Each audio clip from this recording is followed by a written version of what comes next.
first learned that trick playing Neverwinter Nights online. Pirated copy of that game. Resolved their little DRM server to the computer, and that was all it took. They just wanted you to connect, or the app wanted you to think you connected to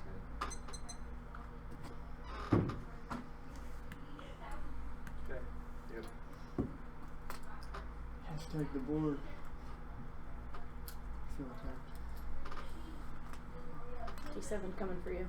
George Mason is Thomas and who? Oliver. D2 will hold it down. Home turf, mountains, altitude, etc. Chaos and Rockers will come for you. Yeah, I'm sure we will. Wyoming is Hunter and... No? Henman. Henman. And Culver. Culver. C-U-L-V-E-R. It just makes all my stuff a lot easier to search later if I just put all your names and stuff in Makes here. sense. Is the altitude change bad for you all? Please. Is the altitude change bad for you all? It's been a little rough on my sinuses. But Same. That sucks, yeah. Jenny was sleeping a bit this morning with the bye. Helped. Yeah. Luckily we came down like 3,000 feet, so we're in a good place right now. Alright. Did you send that in soon? Yeah, it should be sent. Did you get it, Carter? I didn't get any. This email was not sent to this address thing, so. You mind if I just check the email you saw? Yeah, sure. That's Spencer Culver 1. I didn't add that. Okay. No, sorry. Probably a bad handwriting thing again. Let me try this again. Ah! Crap. Oh, that's annoying. Forward. Got it. Sponsor. How am I gonna fidget through this whole debate? Nice loud ass chair. There are alternatives. No, I'm just gonna fidget loudly. Okay. That's what I'm gonna do. Sucks when people want Switch you yourself. home. Okay, I should have just resent it. It's for the folks at home. Get a nice fun start. Here's to you. Alright, I'm good. Alright. Nature is not natural. It's constructed through a process of nation building that involves the creation of boundaries between inside and outside space. As part of this process, space is deemed incidentally safe and people incidentally threatening. Non-white and queer people always exist in outside space because their existences are innately anti-reproductive. Go scene intent. In your American dominant cultural context, two types of sex are toxic in nature: reproductive sex between non-white people and sex between men. From their preservationist, conservationist origins, leading environmental movements have been interested in the production and circulation of discourse on overpopulation that pay blame for eco disaster and the reproducing proclivities of the world's poor. Various scholars have called attention to the ways in which male homosexual sex has been articulated in public policy discourse and legal frameworks as harmful to healthy environments. Cruising and sex at park and beaches have historically been construed to solicit and dangerous acts at degree sites they cross. Although overpopulation propaganda and its offshoots, family planning programs, over coercive sterilization practices, etc., and the criminalization of policing of sexual acts between men have been and are generally treated as distinct phenomena. Their genealogies are interwoven through the projects of colonialism, development, and nation building. Guard against the heterosexist, racialized formation of nature and gender through these projects. Reproductive sex between non-white people and homosexual sex are queer acts that they challenge stated norms of collaborating colonial narrative sex, race, sex, and gender both fail to meet and are threatening to the white nation building project. Sex is the place that may present interesting possibilities for configuring ecological politics that is keenly considered the multiple forms of oppression that produce an organized nature. And this process is evident in the context of even this debate. Climate policies are designed to preserve and in doing so demarcate certain spaces, and that process involves the paternalistic protection of people deemed worthy of protected. Take for instance the resolution's insistence upon restricting carbon dioxide emissions. They've long been considered dangerous because of an anti-toxic narrative dominated by a fear of estrogenic pollution and widespread changes to binary gender and heteronormativity. To your own intent. The dominant anti-toxic discourse deploying mainstream environmentalism adopts the present rhetoric that toxic chemical pollution is responsible for the undermining perversion of the natural body's reproductive processes. Contemporary environmental anxiety appeals to cultural fears of exposure to chemical and endocrine disrupting toxins, troubling and destabilizing the gender body of humans and other animal species. Chemical castration or the feminization in nature. Concern about the excess of estrogen pollution, ovopollution is articulated in popular scientific media as explaining the plant species and stability of maleness and putting at risk the future existence of natural masculinity. These anti-toxic discourse warns that the rising incidence of male to female female gender shifts and intersex conditions observed in the lower species of animals such as frog, fish, and salamanders represents pretending uncertain fate for human maleness and normal sexual reproduction. Rising cases of infertility in disabled, defective, and even monstrous bodies work to create a sex-panic, resuscitating familiar, heterosex, and queerphobic and eugenics arguments classifying some bodies as being not normal. Mistakes, perversions, or burden, dispersions of anti-toxic mobilizes the knowledge, power, politics of normalcy and normativity, and reinforces the apparent disability theorists that analyze this compulsory social environmental order based on a dominant regime of good, what, and who are constructed as normal, natural. Sketch, a liberal environmentalist, and you might find political politics enforcing eco-heteronormativity lurking underneath the very real issue of the myriad grave consequences in terms of birth mortality and morbidity, the widespread contamination of widespread worldwide bioaccumulation of bodily tissues of POPs becomes distorted by the alarmist focus on one piece of their toxic story. And this is a narrative that must be countered before we can ever take part in this debate. Queers themselves are toxic, Hogan and Ted. Queer students are not only against the Christian Bible, critics of plague akin to rats and pollution, and therefore should be discouraged to avoid resist organs, latency, and preferring itself through the exclusion of racial, cultural, and sexual others while eradicating those that perceive it different. And thankfully, that counter narrative is more than available to us. We inhabit spaces that are always seen as polluted by our presence. By being here and taking part in the conversation, we affirm a queer ecological protection of our spaces. The app is the beginning of a project that changes the way we relate to nature as a space of belonging. By changing the frame through which we view environmentalism and environmentalist actions, we open up the potential to create coalitions that are eco-political without being heteronormative. Hogan and Ted. Queer critical intervention in such use as nature and environment that expose the dark purposes to which nature environmentalism can be put, disrupting, challenging, and undermining normative ideas of what counts as naturally fit and unfit is the primary emphasis. Destruction of queer bodies, communities, and culture through toxic discourse of unnatural and unfit are outrageous instances of environmental destruction as urgent as disappearing species of global warming. Powerful reframing is what counts as environmental damage. To see environmental discourse, the potential location of harm and damage opens up affinities between eco-criticism and queer theory, also between activist approaches of environmental justice theory. Queer intellectual activity and thought is divided and disparate groups agree to consider how nature is a weapon of oppression used against them. If these groups follow, nature is also an opportunity for creative resistance, and unusually strong coalition could be formed. And changing things is urgent. Efforts to protect nature and the pristine are efforts of the long line of thinking that relies upon perfectionism and normativity in order to justify itself. Eugenics programs have a storied history in the colony that is America. They have all largely been justified under the guise of protecting the natural cultural future. Hogan and Ted. Numerous historical examples of oppressive ideas of unnatural and unfit that we associate with hate crimes and murders take queer interventions into nature and environmentalism urgent. Environmentalism and nature are potentially saturated with ideas of unfit and unnatural. Environmentalism has long and strong relationship with eugenics. Early conservationists or eugenicists who believe in maintaining the purity of nature and G pool as well as manifest destiny of the white Anglo-Saxon race. Assumption languages and images make American environmentalism particularly susceptible to eugenics influences. Pure nature, perceivable and seemingly neutral organizing concepts of dominant American environmentalism have been linked to various kinds of racial, sexual, and gender oppression with specific instances of social purity and racial hygiene campaigns involved in eugenics-like ideologies. In some historical eras, U.S. state-funded sterilization programs are openly implemented and praised. Projects garnered legislative funding in the form of government and university-sponsored sterilization programs. Ward, a leader in the U.S. eugenics movement, called for strict immigration laws to prevent what he called crimes against the future. And by reorienting the way in which space is understood to be useful or ideally utilized, the app makes it possible for diverse social groups to engage in heterotopic alliances, that is, coalitional resistances that are empowered by their difference instead of hindered by it. Gannon 12.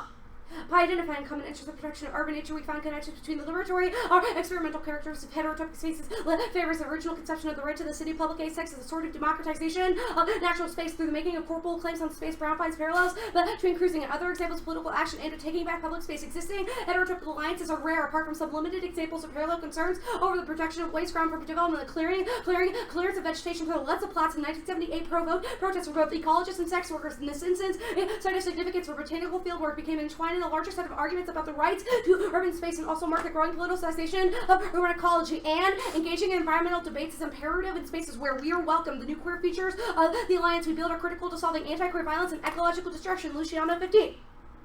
Increasing urgency to ecological and climatological damage has pushed many queer critics to move past long-standing reluctance to building nature because both nature and the natural have long been waged against homosexuals as well as women, people of color, and indigenous people. Queer and environmental thought might begin processes for the conjunction of an idealized nature as to discipline sexual and gender dissonance, queer post-humanist provocation, a cipher imagining other possibly queer worlds. A queerly materialist reframing of eco-theory can also be enabled us to discover the world within our own encounter with the inhuman expanse of queer past its conventional resonance as a container for human sexual non-normativities, forcing us to ask once again, what sex and gender might look like apart from the anthropocentric forms in which we have perhaps become too familiar. Even the work of structuralists and post-structuralist thinkers who sought to de-emphasize the centrality of human agency and intentionality. The human is a figure to whom rights and citizens are granted the default figure that grounds and personifies norms of behavior, ability, and health, around which we ordinarily construct notions of political and social agency alongside normative and masculine sense of the human. Non-human term marks for many critics not venture beyond the human, but a new mode of critical realism, a recognition that the nature of reality itself is changing, its power moves beyond the individual. Humanness and its constitutive parts remain material as well as ideological force, and independently, heteronormativity is the biggest impact. It solely justifies the loss of personal freedoms until all freedom to protest war and genocide are forfeit to instrumental reason. Windups at 6.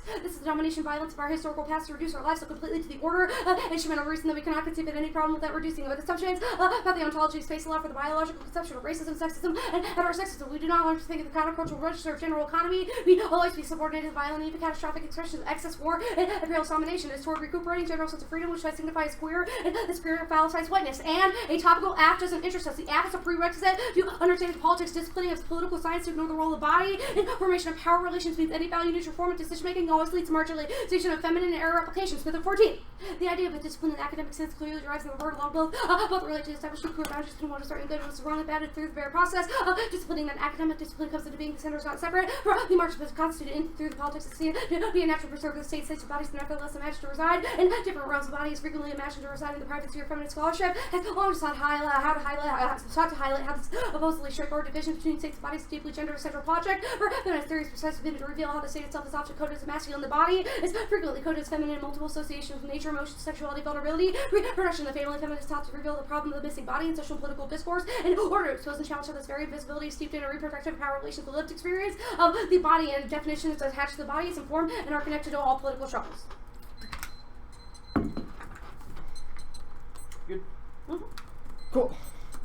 So your affirmative seems to presume that coalitions haven't existed in the past. How does the affirmative make these coalitions accessible or intelligible to certain people? First part of your question is not necessarily correct. The Gandhi evidence indicates like these type of heterotropic alliances have occurred, but they are very rare. Yeah, I think the AF works to do that through like this process of self-love and the affirmation of toxicity and the status quo. People are told to hate themselves because they're seen as unnatural and unclean. By this affirmation, we're able to create these interpersonal relationships between us and other minority groups to kind of come together and create these heterotropic So I'd like to talk a little bit more about these sort of interpersonal alliances you've identified. Yeah. How do you all ascertain whether someone is an ally or an adversary within your coalitions? How do you determine who can or cannot get it? I mean, authenticity tests kind of suck in general, so I don't think we would really claim that. I think we would kind of have just like a neutral, not a neutral, but a coming together. Austin, you want to take this? Yeah, so this question kind of presumes that these coalitions have sort of an ultimate political goal. That's not sort of the point of the AF. The point is not to create coalitions that have a political endpoint, but rather allow for queer people to survive because they're usually socially isolated by the kinds of forces like the OCA that push them out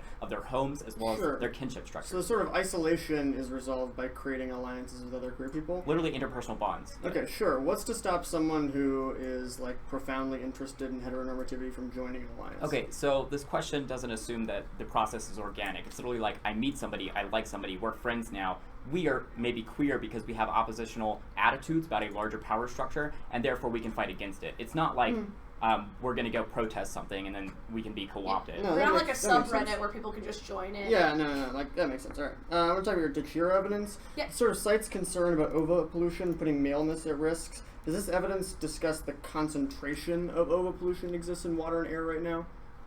I mean, I think that's just indicating like why people are paranoid. It doesn't necessarily indicate like how much is necessary. It just says like that is the main fear of like white masculinity in the status quo. It's the literal like creating of intersex peoples. It's a fear argument, not an argument about deconstructing reproductivity.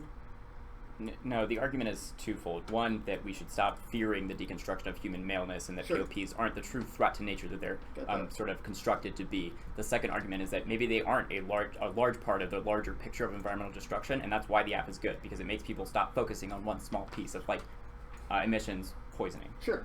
So earlier in Cross-X you said that these coalitions don't have a decidedly political goal. Your Luciano and Chen evidence sort of gets to this by saying that we can imagine other worlds or discover worlds within our own. How does the affirmative result in an imagination of a new world or a discovery of world within our own, and what do those look like? I think the the literal breaking down of humanism that is inherent within both the like toxicity of POPs kind of creates the breakdown of binaries of what is human and what is non-human. Would you like me to keep going, or? I guess not. No. Okay. Oh, yeah, then please. Oh, okay. So how does that, like, what is the sort of discovery of new worlds that happens within our own? I think the, like, just affirmation of interpersonal relationships allows us to create, I know we say, like, these coalitions don't necessarily have political goal, but it can kind of organically lead to... Yeah, that's not really related to the Luciano card. The Luciano card is about breaking down the binary between human and non-human. So, in sort of orienting ourselves towards toxicity in a way that sees it as not something that is inherently bad, we orient ourselves towards the destruction of humanity because we don't see the breaking down of the physiographic mapping of bodies as being a bad thing, i.e., POPs cause, like, intersex conditions to happen. We're no longer scared of them. Alright, so I've got 924 left.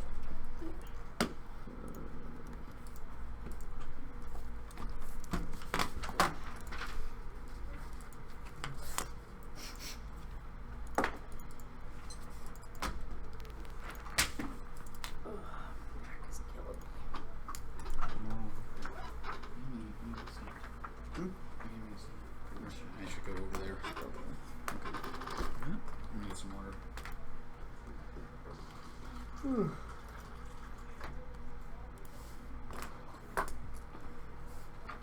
It's awesome having water in the room with us all the time. Let's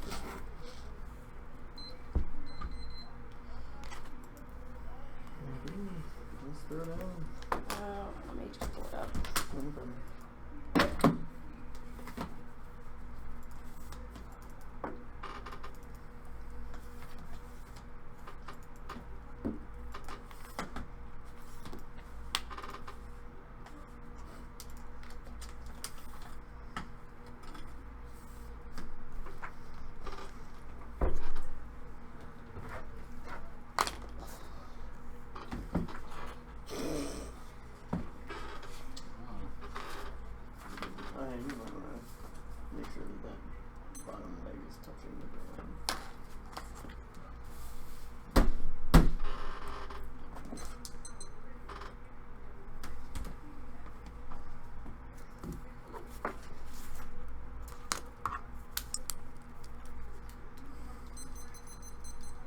Sorry, no Zizek debate.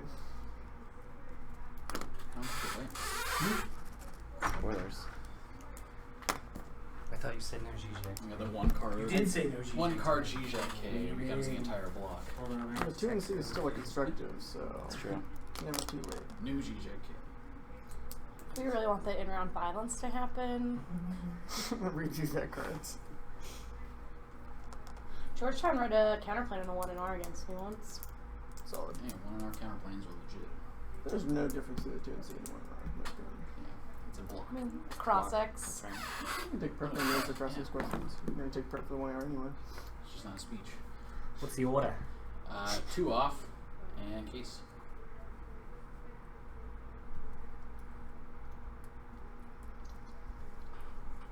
Cool.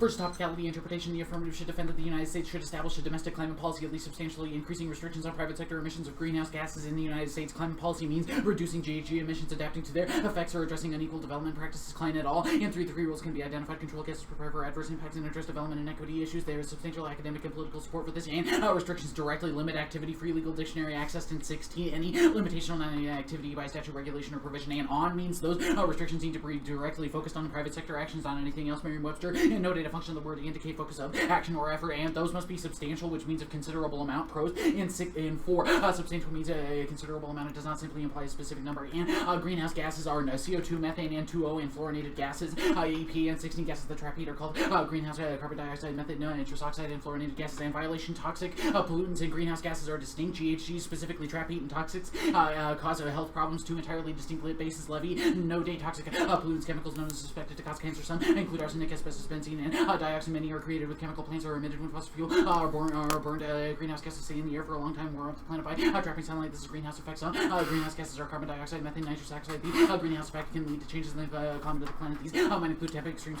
higher sea levels, changes in forest composition, and damage to land near the coast. And vote negative is key to preparation in class. Changing this topic post facto manipulates the balance of prep, which structurally favors of the affirmative because they speak last and permute. Alternative strategic fairness is key to engaging a well-prepared proponent. And 2 is deliberative democracy. It's a farce that ensures the lowest common denominator for climate policy. Agonistic pluralism is necessary to promote sustainability by generating productive contestation between diverse public. Topicality is not a code for formalism, but rather a limitation on what discussion we should have. Matulis and Moyer in 16. A singular inclusive space for public deliberation have never been. Elite assumptions of an inclusive public sphere plagued the Rio Summit. Hundreds of non-state actors were invited to represent civil society, determined not to spark controversy. Many actors abandoned the radical position to sign on to the least common denominator. Civil society relinquishes farmers the right to a difference of opinions, while alternative perspectives are better represented by contrasting counter narratives. Deliberate consensus politics conceals uneven power relations. In the WCC, the dominant trend toward neoliberal conversation was administered despite a wide range of participants of diverse views, strategies, and orchestrating consent. Dissenting perspectives were suppressed, and agonistic framework embraces conflict as essential of democratic politics and makes space for important minority perspectives. The value of agonistic debate within environmental decision-making has been noted for resistance to powerful interests opposed by adversity and to disturb current power structures that have been enabled by environmental destruction. Beyond facilitating agonistic debate, we must acknowledge the power structures, dissenting voices, and existing status quo within the conservation community itself. And switch-side debate is good, encourages communication and truth-seeking, which is the ultimate value of debate. Hang on. And 8. Debate scenarios allow students to actively imagine, interact, and communicate with a specific domain-specific space. In terms of communication, are subject to centripetal and centrifugal forces. Truth is neither born nor found inside the head of an individual. It is born between people collectively searching for truth in the process of dialogic interaction. The open-ended goals, roles, and resources create virtually endless possibilities for researching, debating, and evaluating key political issues. The process involves a complex negotiation of centripetal forces and topicalities. A voting issue and competing interpretations is the best standard of evaluation. A stable point of clash is crucial to productive debates, and limits as the most objective measure of stability. And K. Settlement is an everyday process constituted not only by the initial clearing of the land, but ideological iteration of geopolitical and spatial self-evidence of the terrain on which the political struggle occurs. Rifkin, and 13, if orientation of making familiar through the extension of bodies in space, then disorientation occurs when that project fails. Critical project appears less as locating a space in which to discover the fullness of the self, then making alien and already occupied space. Such that we should not recognize becoming conscious of everyday enactment of settlement involves relinquishing notions of autonomous and extra-political selfhood, instead opening into a recognition of not only enduring native presence, the effaced history of displacement that provides the continuing condition of possibility for settler. The absence of declared imperial commitments does not suggest non-natives' exoneration from continuing histories of violence. Absence of amounts of declaration of support does not address the quotidian experience of space and subjectivity. I effectively register and integrate settler sovereignty in ways that shape the generation of political projects that do not take native lands as their direct object. Settler common sense as ordinary action whose aim is not such, but whose effect is to reiterate the self-evidence of settler geopolitics. And queerness operates on the genocidal logic of biopower that fuels the hegemonic knowledge structures again of the West and allows for the death drive against queers of color. Smith. Intent. The native serves as the origin story for the right of queer subject articulation of queerness as freedom of norms that relies on genocidal logic of biopower that separates those who should live from those who must transgress freedom of queer subject with racialized subject tracked within identity as sexual exceptionalism that mirrors U.S. exceptionalism in which a white queer subject prescribes U.S. heteronormativity by positioning himself or herself as an imperialist in an imperialist relationship to those ethnic subjects unable to transgress the native queer becomes situated at the horizon of death with no future queer identity. Individuals must free themselves from their native identity to become fully self-determined subjects. Modern white subjects can only live in racialized subjects trapped in primitive and unenlightened culture. Pass away. LGBT organizations supported the bombing of the Taliban. Queerness is inherently transgressive effect. Forms of control against sexually pathological and deviant populations targeted for death. White queer subject is rooted in a past, present, and future structured by the logic of white supremacy. And settlement is not an event, but an structuring ontological logic of elimination constantly manifest in everyday reiteration of the very modes of spatial inhabitants and subjective modes of being. It's distinct from racial violences. Rifkin in 14. Attempts to theorize settler colonialism shift attention to its from its effects to its implications for non-native political attachments to forms of inhabitants and modes of being. Tracking the pervasive operation of a settlement as a system invasion is a structure, not an event. The logic of elimination derives settler sociality, elimination of an organizing principle of settler colonial society rather than one-off occurrence. The native continues to structure settler colonial society and ontological level. The structure of subjective possession occurs through imposition of one's will on to beyond the thing which is perceived to lack will, thus open to being possessed. Possession forms the ontological structure of white subjectivity. Colonization and racialization have often been completed in ways that misdirect direct attention from the underlying structures of settler colonialism. Ideas of Indianness have served as the ontological ground through which U.S. settler colonialism enacts itself, and the alternative is a disidentification with the affirmative in favor of a queer color critique. Through our disidentification to spirit critiques emerge that centralized Native people and decolonization movements that can eradicate colonial violence. There is no permutation that we are a direct impact turned to the method they isolate in their Hogan evidence for skill, intent disidentification and hermeneutical performance, decoding a cultural field of the perspective of minority subject to system paradigms. Such a representational hierarchy critique needs a revision to include Native nations. For Native people, national struggles are a center of resistance against colonialism. Two-spirit people position identities as productive to decolonial agendas. Part of nationalist struggles, not the assimilationist move, but a move against colonial powers that have dissolved Native sovereignties. Two-spirit critiques push queer studies into a more complex analysis, incorporating critiques of heteropatriarchal nationalism and unseeing perpetuates a master narrative in which Native people are erased from homelands or seen as occupied by colonial powers. The Native people must identify with the critiques they deem to be decolonial in order to make viable for communities through disidentification of the critiques emerge that centralized Native identities. Two-spirit critiques emerge. Critiques create more robust and effective interventions in terms of repression. Alliance between queer studies and Native studies can interrupt the unseeing Native people that serve to bolster the colonial project by consciously positioning our work to open space for existing sources that run counter to imperial desires of traditional scholarship and case.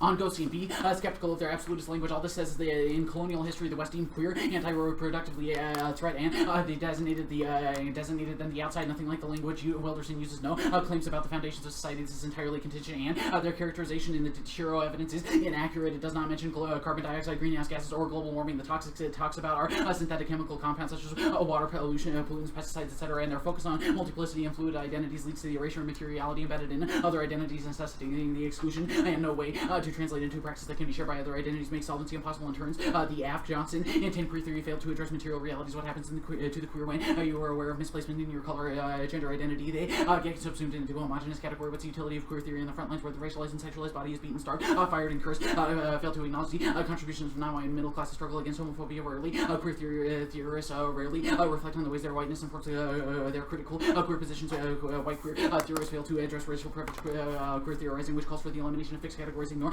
social identities and communal ties to be important to one survival theory that dissolves communal identity around which one the marginalized can politically organize is not progressive to adopt would foreclose change, and the affirmative replicates a metronormative queer ethos that privileges the visible over the invisible and promotes the same demands as gay rights movements that assume the more you know and see the better off you will be. Thompson and 14 metronormative narratives assign value to visibility discourses defined through the ethos of the gay metro, the estrangement between LGBTQ women and the rural, and celebration of calling for the to be visible. Consider the problematics of visibility. Articulating identity publicly gives you a community and saves you from death of community less scripts visibility and cannot be disentangled from contemporary logic. These narratives represent a personal and societal liberation, and the impact outweighs in turns the case they render people who choose to be invisible as socially dead, dooming them to the same anti-trans violence they seek to prevent. Thompson in 14 visibility politics enabling metronormativity, producing a post-racial and post-racial logic, and challenging that one must formally come out in order to view oneself as understood as out by others. Coming out has traditionally been presented as linear process that culminates in the acceptance of a modern gay identity that pressures dangerous benefits, and not coming out or a culturally contextual joining a community could lead to arrest as well as being extremely dangerous. The hegemony of visibility discourses makes it quite dangerous not to come out. One is assumed to be thwarted in the realization and inhibitor of social progress, impeding the gaining of rights which might some to come stand for progress marks social death. Ready? Yep. Who's Andrea Smith? A queer woman of color. What's really awkward is she was called out for lying about being Native. Mm-hmm. But you specifically indicate she is Cherokee in this card, and she's been massively discredited for lying about her identity. Why should we use this card in a debate ever?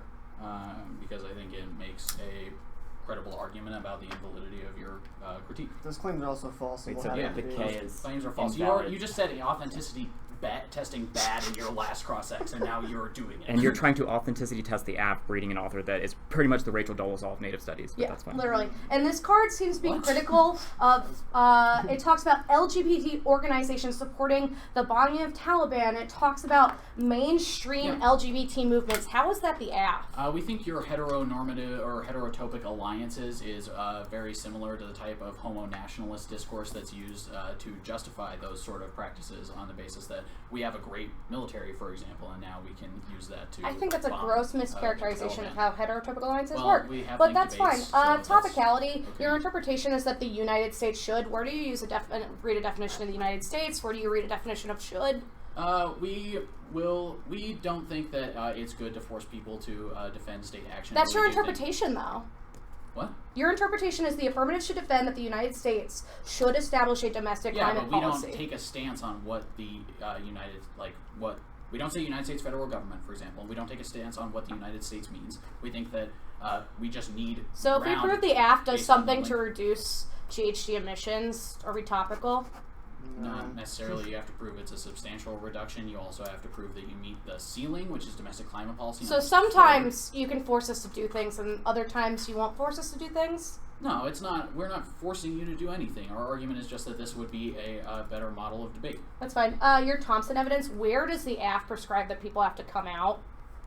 We think that that is the logical implication of your celebration of open access to like urban spaces in the context of heterotopic Why can't alliances. I personally like celebrate my queerness with Austin and still allow people to like remain in the closet if they choose? I don't think that's what your advocacy is.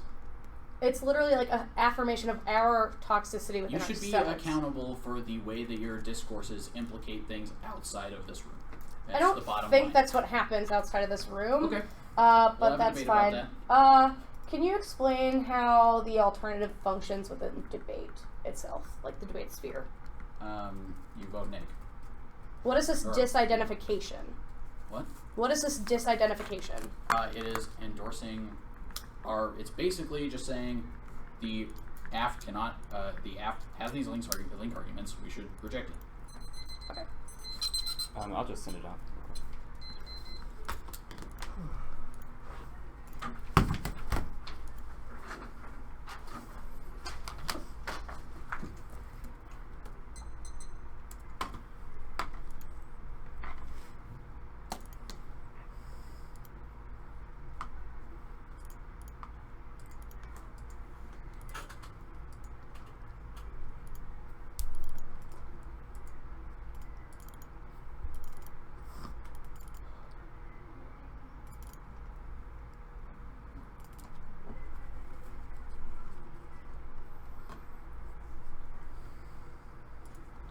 Grab the stamp. You want to speak? Thank you. It should be sent. Cool.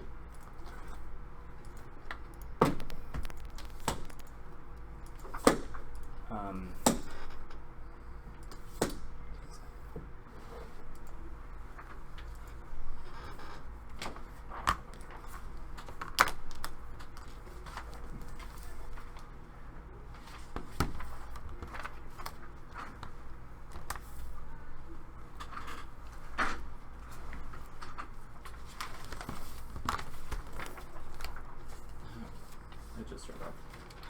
I need your laptop. Okay. Do you want me to turn it on while you're doing the speech? Yeah, please.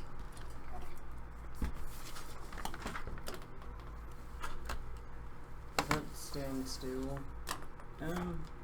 Should be fine. Cool. I saw one of the legs off of That's it. what they all say.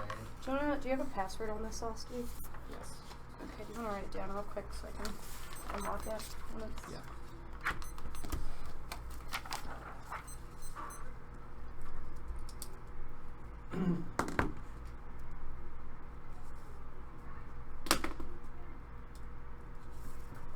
Okay.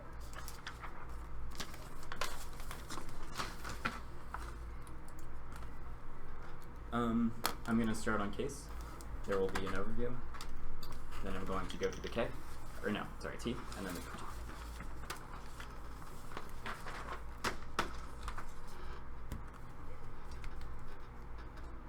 I'm actually going to put this down too.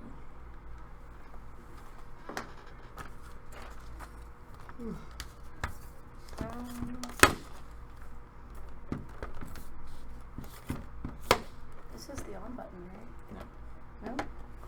In the corner. It's right here. Oh.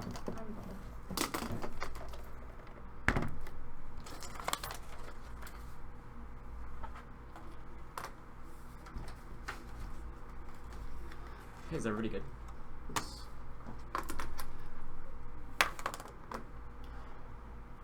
The resolution lies against a backdrop narrative of anti-toxic discourse that serves to enforce normativity and normalize quotidian killing creepily. Anti-toxic narrative is general on several levels. First, it should be important to service preserving natural spaces that are always carved out in the interest of white and first world populations. Non-white people are depicted as being a part of the expanding resource crisis by being blamed for their pollutant progeny. Second, the anti-toxic narrative is always an implicitly heteromasculine on several levels. Researchers and the public that work is presented to have been convinced over time that the truth that pollution comes from persistent organic pollutants that are so deeply threatening because of their estrogenic effects. The literal feminization of human and non-human bodies that is presented as being a crisis in and of itself as large as warming, toxic waste, and other forms of anthropogenic environmental change. There are two impacts. One, this justifies the slow death of queer people directly because they're slowly made to be seen as residing on the deformed other side of nature that must be eliminated or preserved white first world space. The apt questioning the politics of reproduction challenges both gendered aspects of the anti-toxic narrative by refocusing what constitutes environmental destruction and what should be the first step in engaging in environmentalist politics. Our persistent presence here challenging the idea that we are pollution as well as the seemingly universal scientific consensus on how the POP and CO2 crisis should be dealt with. Now, the second impact is the conceded witness card that should also frame how you evaluate all of ours. This is that heteronormativity is theoretically the worst thing for the world to find itself submerged into because it slowly degrades individual rights to dissent and makes people complicit with genocide, which is an ethical state that death is preferable to. That also causes large-scale conflict with homo-nationalism being great. A recent example of how that works. Now, the line the ghost indicted at the top of the page is nonsensical. I have no idea what the impact of this argument is, so I'll answer it when there is one. The GTO indicted does not get the app. The problem is that POPs are conflated with the gases they talk about in the status quo. That is why the app exists, to stop that conflation by stopping the humanist paranoia. Now, the Johnson card is pretty awful. It's an indicted early 90s queer theory that focuses on things like LGBT identity and how people can come together and form sort of political coalitions. Cross has made it very clear that is not the app. It is a critique of identitarian political formation that starts with a self-love of our bodies and bodily space. That's why we start with the ghosting evidence. Now, the Thompson cards above, you should group both of them. They're the opposite of the affirmative because it's not a pro-diet of visibility, but rather a stopping of the making invisible of queer people through social isolation that causes them to die because of things like exposure to the elements of global warming. That was cross-sex. This does not make sense. Now, the topicality argument.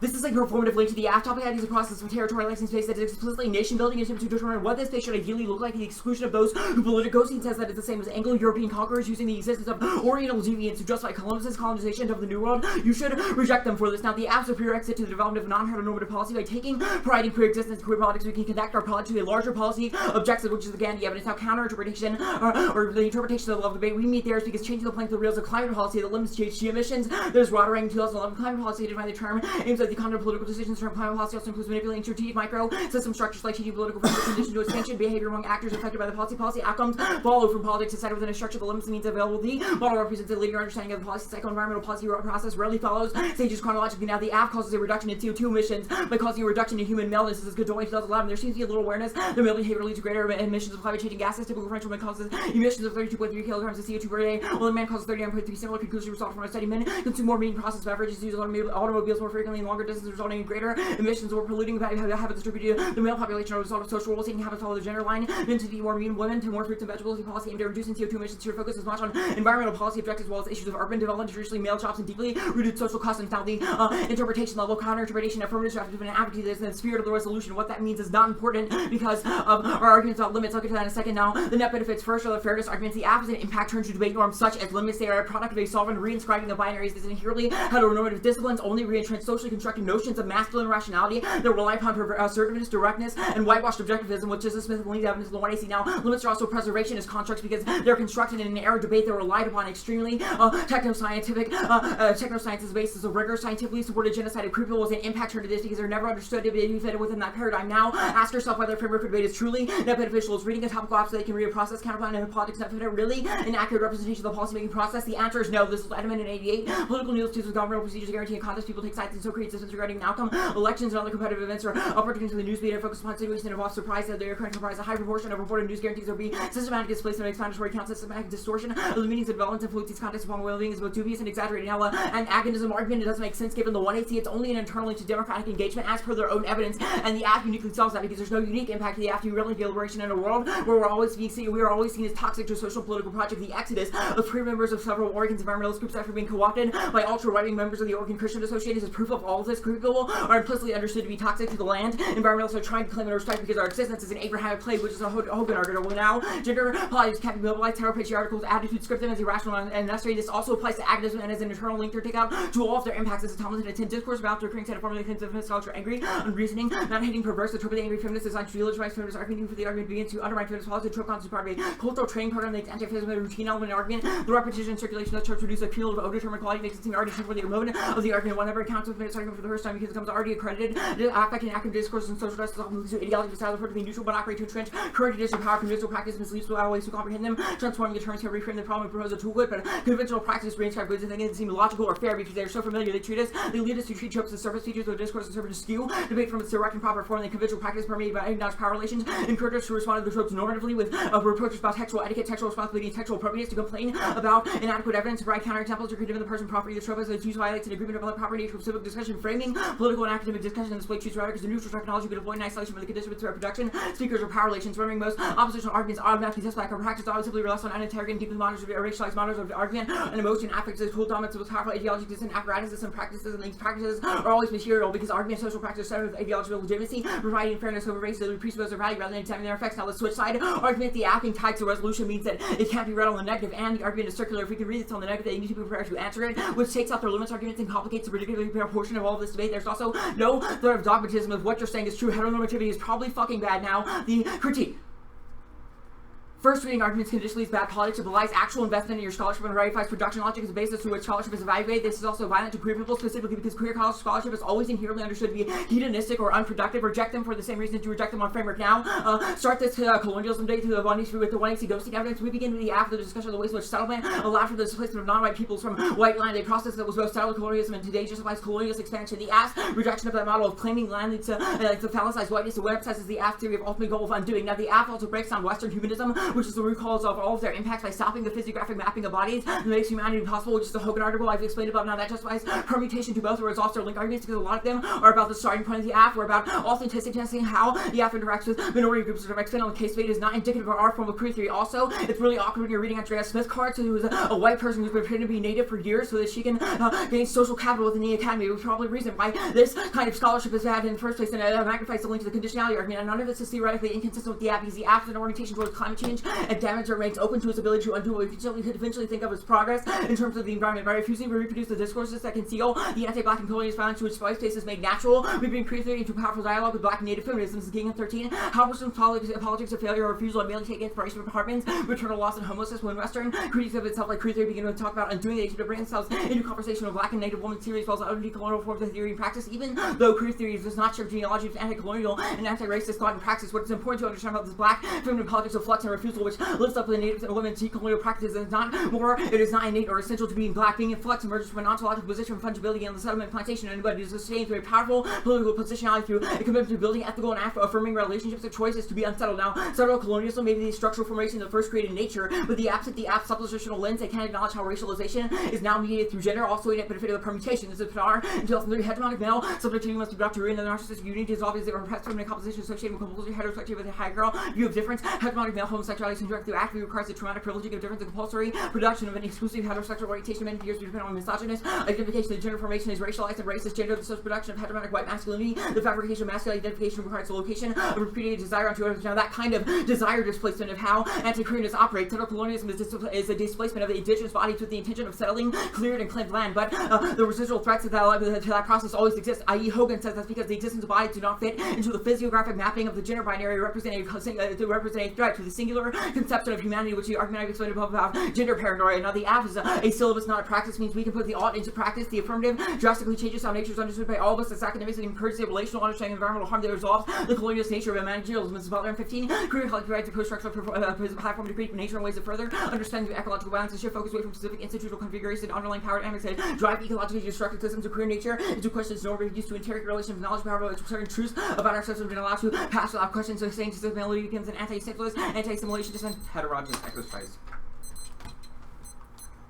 Okay, so what's the impact to reading an Andrea Smith card?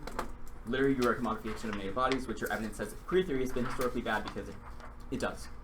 So you how is that a commodification of queer bodies? Because she's pretending to be native. What's your proof? What is the evidence? We can read a card in the 1AR, but it's like why didn't you read a card claim. in the 2AC? Because I didn't feel like that's just one. a factual claim. Yeah.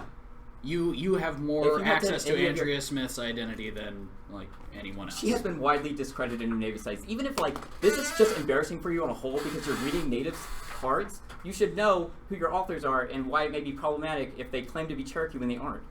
Okay. What does? Oh, where's my? Okay. How does political news distort affirmatives Okay. that are read in debate. It doesn't distort affirmatives. The argument is that things like politics sysads are not an accurate representation of how policy is made Okay, because so they blow up. What is? We didn't read an interpretation says USFG. What about RT interpretation makes you think that we're just asking for This is politics? an indict of policy ground, so it's saying that your interpretation. No, it's an indict of the politics, DA. You just said policy ground. So that's not all that policy ground is. I know, but this is an indict. We don't even get the It's not impact just turn an to the indict of app. We can't politics, even say DA. It's an warming indict of good. policy debate in general because it blows up explanatory accounts of how things like policy apps do not have logical linear chains or linear predictive claims that they make, right? Everything ends in extinction. It's stupid. That's what the evidence says. It causes us to focus less on structural violence and things like that. Okay. Your king evidence says being in flux emerges from an ontological position of fungibility in the settlement plantation. How can you describe fungibility and being subject to white fantasies as a state of ontological flux? I don't know what that question means in terms of the card. The card what does the card mean? Yeah, the card is just saying that queer theory is good in terms of its ability to undo certain Western humanist narratives, which is what the app does, and can be supplemented with a genealogical critique of how colonialism works, which is the 1AC ghosting evidence. The card is saying that they're not theoretically indistinct, which is why it's a permutation card. Okay. This PINR evidence says we need a gender-sensitive perspective. Yeah. How is the alt not that? I guess the alt is that. The argument is that the alternative is saying that the app links because of its focus on queerness. I'm just understanding. I'm just asking like how that's a net benefit to the permutation if because we win competition. Either the alt acknowledges anti-queerness as an extension of anti-blackness or anti-indigeneity, or it ignores that form of para-ontological violence. What does it mean for the app to be a syllabus? The app says that there is something that should be done. It doesn't say how to do it, right? So it says that we should orient ourselves towards the construction of. You seem to have some pretty specific examples in your 1AC of those how are examples heterotopic of how, heterotopic alliances. Right, which is why the app is also good because it's instructive. It doesn't say that any one of those are correct. So how does it get anything done if it's just a syllabus? Because it allows for those things to be done. The app can't they be done right now anyway? I guess so. Sure. Okay. I don't know what this argument gets you. I It's don't not a understand secret argument. Okay. Then. Okay. Why does it matter if we? I don't know if I just can't read your handwriting, but I couldn't get the password to work. But it's on, so.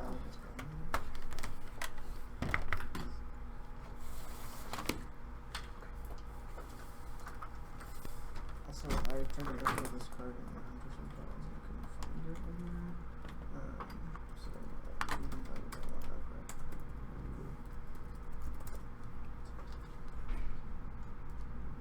Yeah, if you can find it, then go.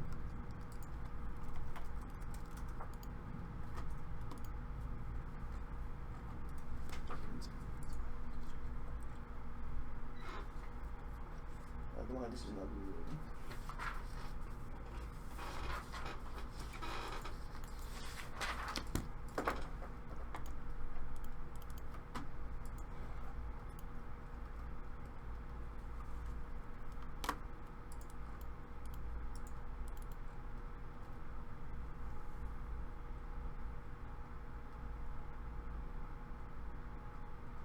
Are you coming apart? This is interesting.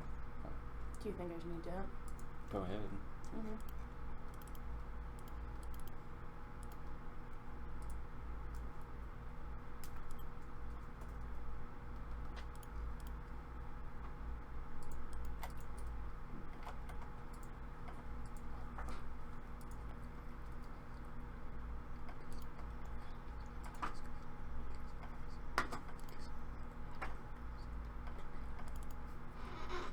Makes sense.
That's the literal nullification.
Prep 328. I'm uploading it right now.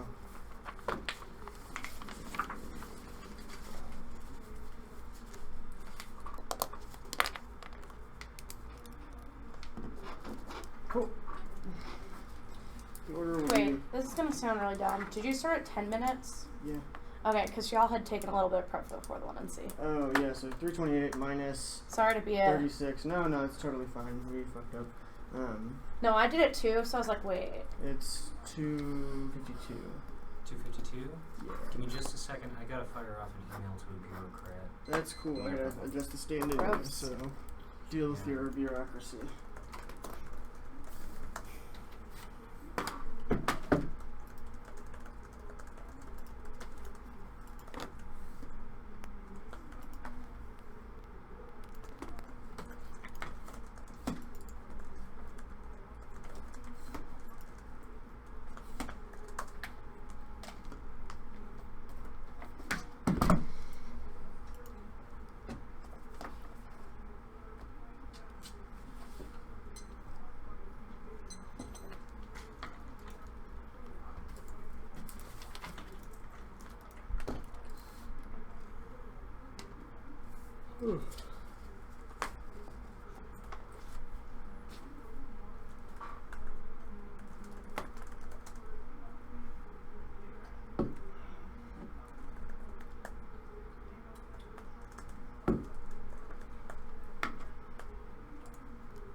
Can't let the whiteboard battle go unchecked.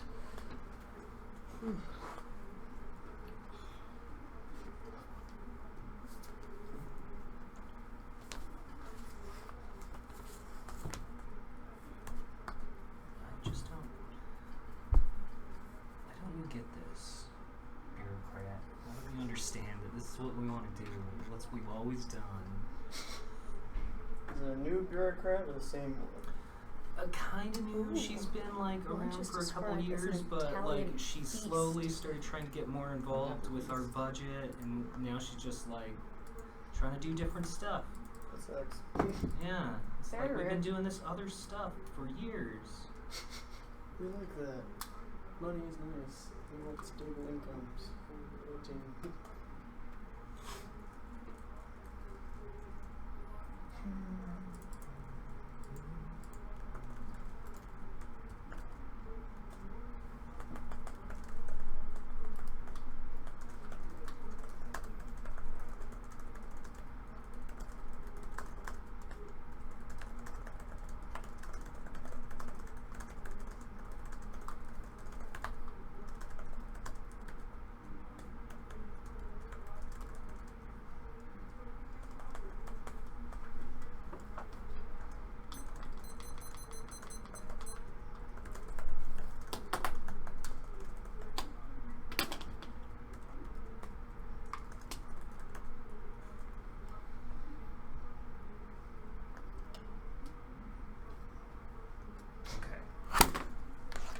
Did all the right things, I think. I blamed him. Classic deferral. Yeah, I blamed him. I claimed ignorance. I don't know what else I can do. What's the order? The order is going to be case, topicality.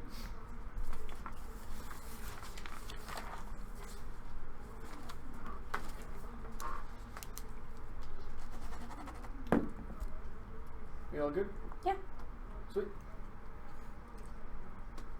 The affirmative is incapable of resolving any of their impacts. Ask yourself whether or not the affirmatives are sort of reclarification of toxicity is capable of resolving slow death. If this is going to happen, the vital questions are how quickly this is going to occur. The sort of critical mass their positions are able to gain. The sort of reshuffling of discursive symbolic logic to rethink queerness and toxicity fails down in cloud and 10. Human beings are susceptible to narcissistic fantasies of omnipotence. Communication scholars entertain the ability to control a given phenomenon through the proper manipulation of thoughts and symbols. Medical volunteerism fosters deliberate recognition of material recalcitrance and inability to recognize the structural limits of an individual's ability. Persuasion and thought alone fails to exist in social relations. It ignores 2 decades of research within communication agency limitation, but tacitly promotes belief and wish fulfillment through imagination and leads to narcissistic complacency, regressive fatalism, and at least arrogance. This is particularly true in the context of their heteronormativity. In fact, the Winnebus evidence particularly says in the underlying portion, what if a vital resistance to politics of domination requires a temporal register other than that of immediate and clear efficacy? As Bataille tells us, sympathetically, it's not easy to realize one's own end if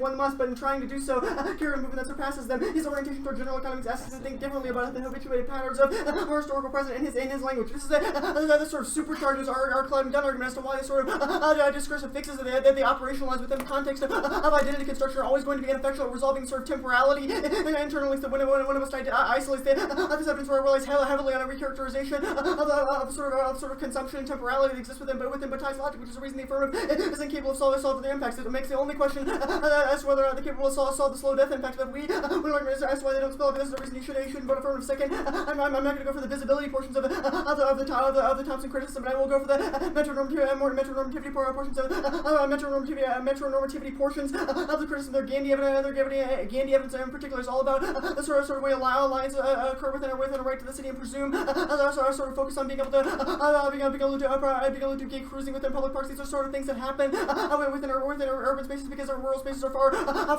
conservative and anti-queer for these things to occur, which sort of includes any particular strategies for rural people to avoid the particular violence they identify. This serves to access 2 impacts. One is that it turns any of their office because it sort of focuses into queer violence toward rural bodies. Second is that this creates zones of sacrifice whereby these people are not considered as being queer enough or not being interested in the sort of inversion of the toxicity hierarchy that they identify, which makes independent independent impacts, and then we'll move on to the topicality debate. They have conceded the fairness impact to the one in topicality argument says this has two independent impacts. The first of which is the fairness in and of itself is an impact because debate is a game of interest and any sort of strategic advantage gain. They have is uniquely problematic. They've also conceded the argument that the affirmative also has side bias because they speak first in the last decades of communication research prove that this has substantial persuasive effects. Secondarily, they get to permanent alternatives to make affirmative, especially so this is a unique reason that topic of fairness is key to maintain prep and class. Second, internal links turns all of their offers because it presumes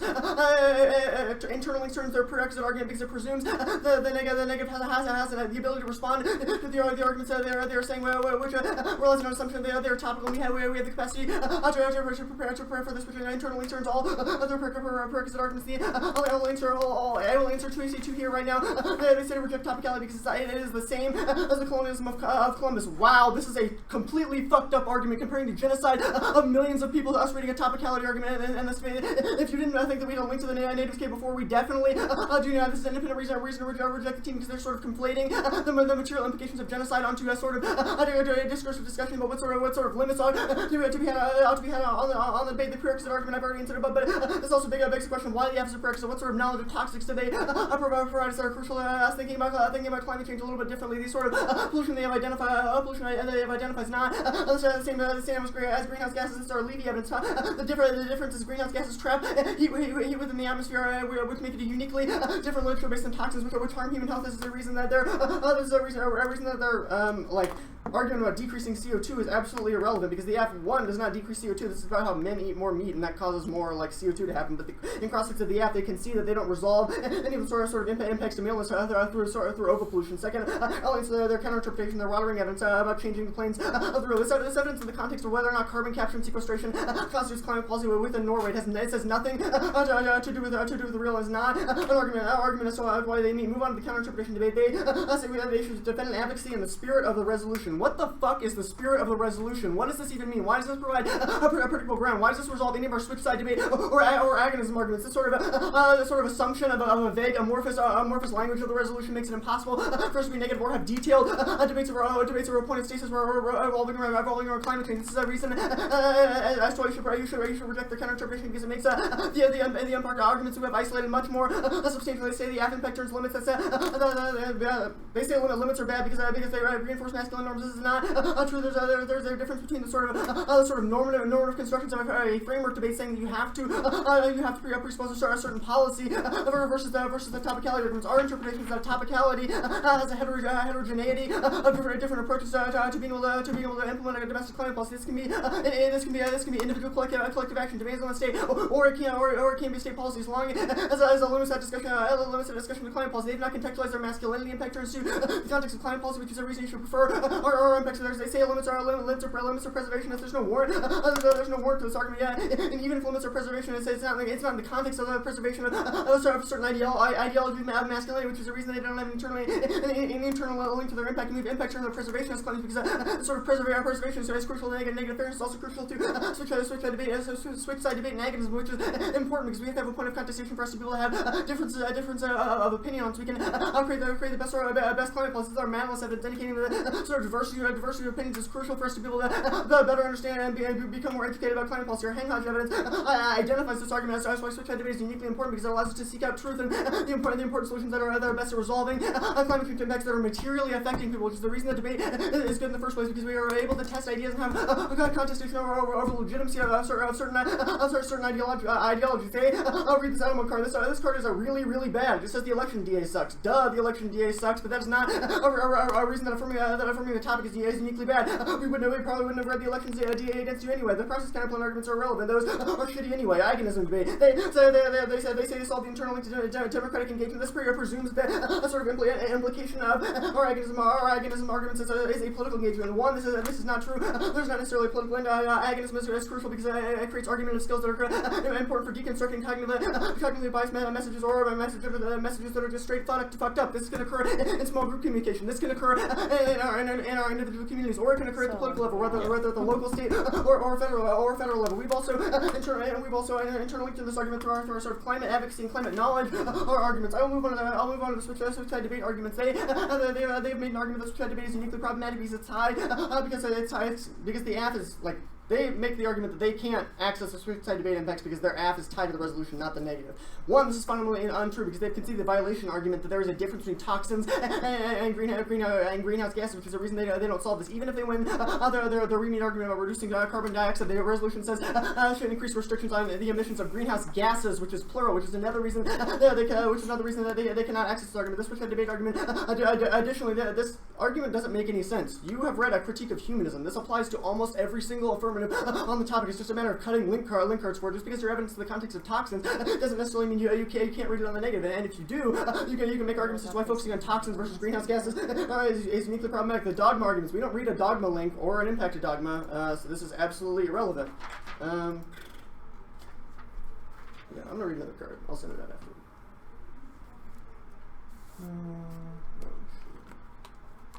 Just because the definition of greenhouse gases is what doesn't mean that resolution.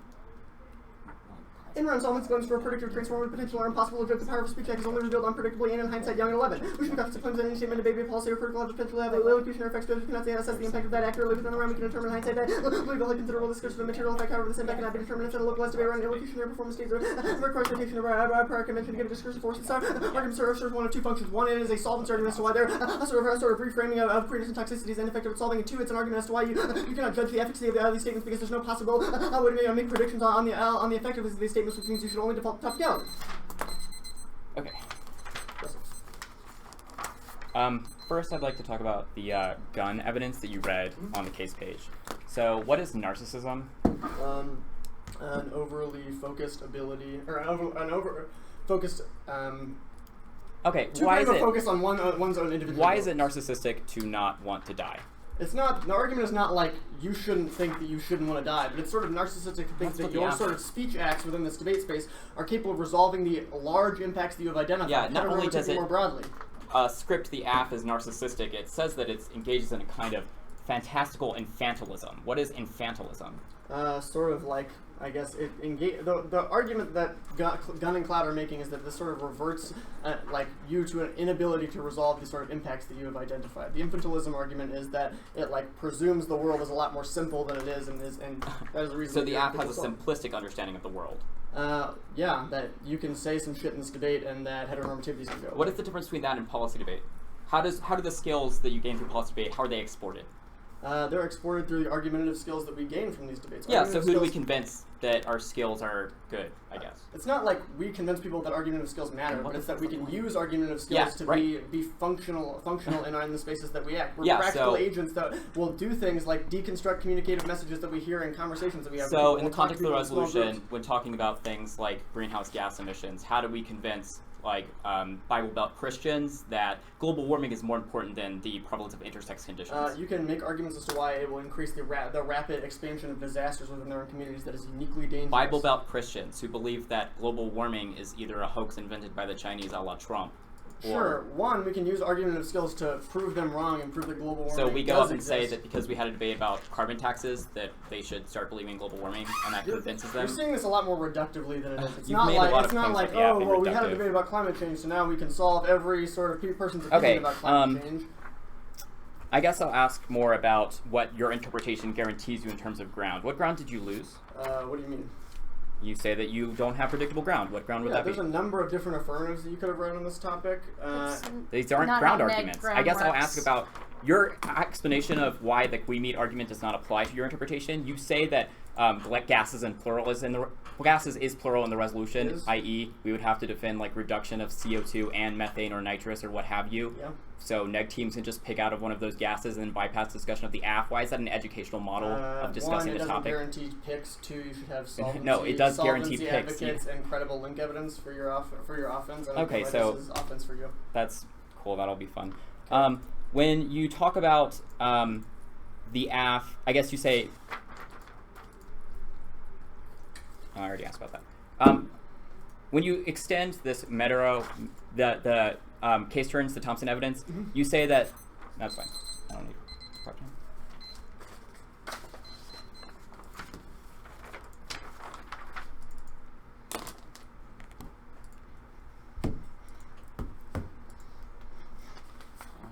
Wrong interaction. I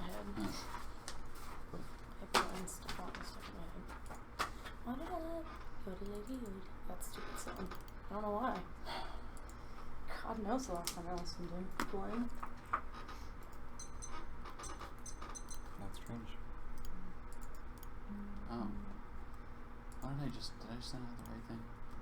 Look, I just downloaded it. Yeah, it looks right. Yeah, definitely. It's the A2 Andrew Smith stuff.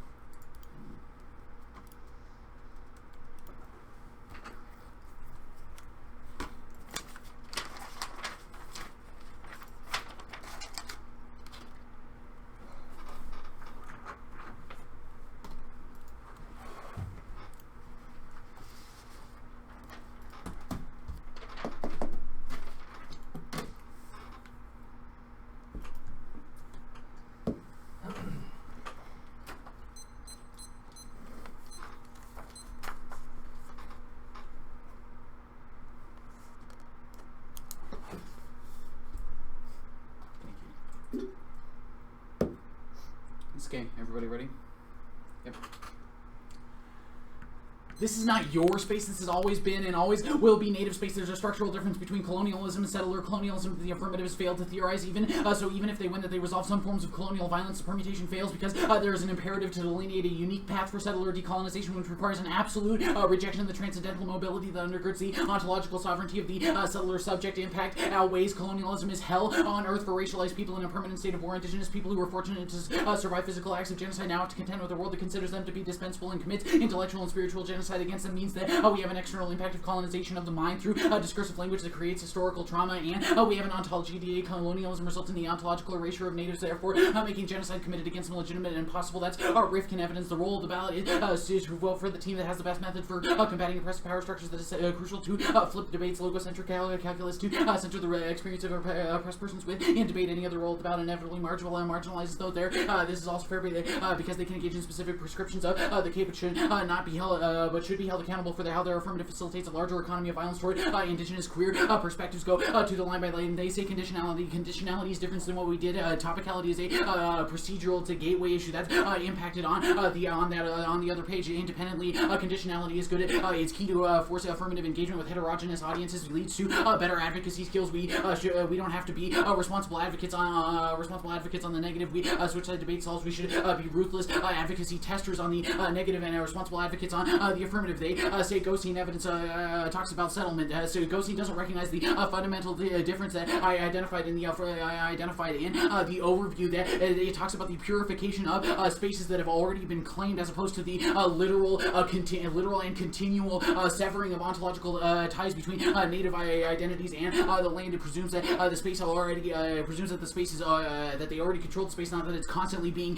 reclaimed and cleared. Smith isolates another link. Queerness is a construction derived out of the white theory only. Tries to solve for the subjective, universal, self-determining subject, but also ignores the subject that's already racialized. Also, their focus on subjectlessness forecloses on the possibility of dismantling settler colonialism is derived off of the ongoing genocide of native peoples, and queerness as inherently transgressive and acts specific forms of disciplining and control over indigenous people. Their Gandhi evidence gives us another link. They try to stabilize settler subjectivity by, quote, taking back public space. The call to make space for queer identity space is the Aft moral system and continued benefit of genocidal occupation, and it's a sequencing question. Queer politics must first be informed by the historical material and fixed realities of the native subject. That's an answer to the permutation. Morganson and 10 settlers try to contain or erase native identities in order that they may inhabit native land as if it were their own settler subjects claim. That native people are trumped by the priority of settler claims. Yet at the same time, settler subjects study native history so that they may absorb it as their own and legitimate their place in stolen land. These contradictions are informed by the knowledge constantly displaced. The genocidal histories of occupation working to stabilize settler subjectivity produces the bizarre result of people admitting to histories of terrorizing violence while basing their moral systems on continuing to benefit from the difference between conservative and liberal positions on settlement, often breaks between whether the non-natives feel morally justified or consciously implicated in a society based on violence. The first position embraces the status quo. The second does nothing to change a market.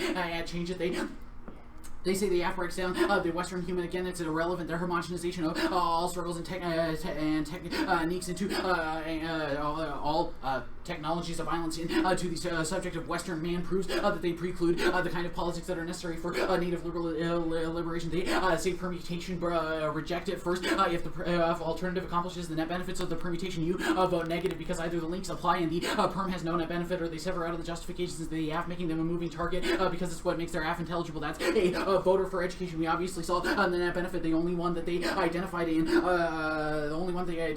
2AC is that a gendered analysis. Obviously, the alternative would solve for that. They put no permutations in a method debate. Competing methodologies means you should evaluate each option independently, or they are co-option do not have any offense because they have to win a unique net benefit to the perm that's not the F, or else it is intrinsic there. Third, it's a question of starting points. Our starting point is wrong because it doesn't solve for the past atrocities and the native, which made colonialism possible in the U.S. in the first place, means that they can never encapsulate the stability and construction that decolonization necessitates. There is no permutation. Morganson intend the sexual colonization of native peoples relates to settler sexuality that arose to control and supplant their modern sexuality arose amid the colonial conditions of settler society, terrorizing violence sparked native peoples sexually deviant and possible populations to be subjected to colonial education of desirable agents and beneficiaries of sexual colonization became subjects of settler sexuality and settlement mind, its naturalization, the conditioned emergence of modern queer formations, including their inheritance and starting of colonial biopolitics in the form of settler homonationalism. What is the historical dynamics produce native subjectivities as queering populations born for death and settlers subjects of life, including homonationalists. The spectacular violence of a sovereign right of death was incorporated by the deadly logic of a disciplinary regulation. Colonial brutality has always targeted sexual transgression to control native communities and then define native people as racial and sexual populations. For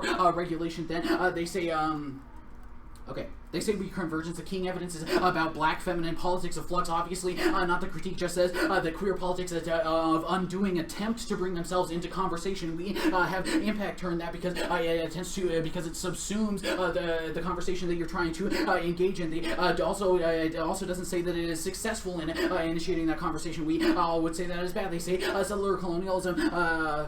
They say PNR evidence that was answered above. The alternative is that. They say Andrea Smith.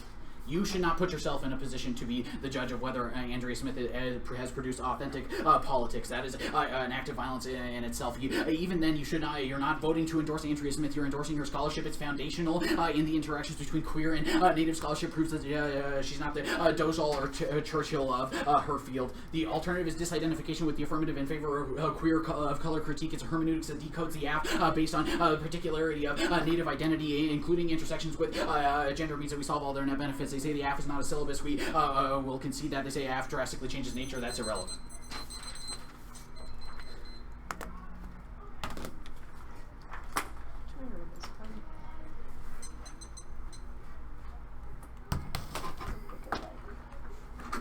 Yeah, but you need to use that. Don't just like read it. Make sure you explain it in terms of why and how it's the language.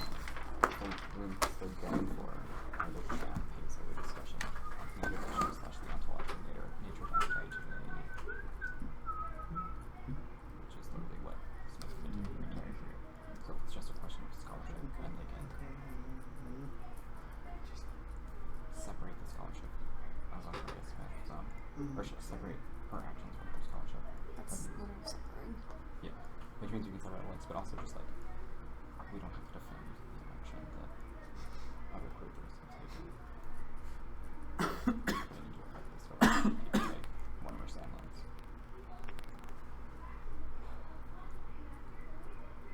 Between the permutation solves, they've also conceded the link argument, the linker argument that the app breaks down all of Western humanism, which configures how colonization happens. And stops humanist paranoia.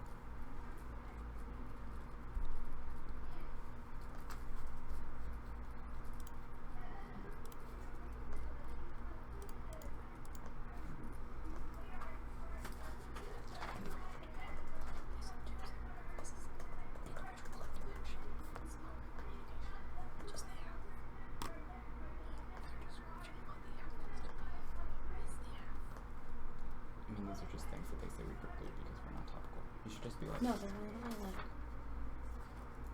different approaches could include individual collective action, and they're like agonists could influence communication.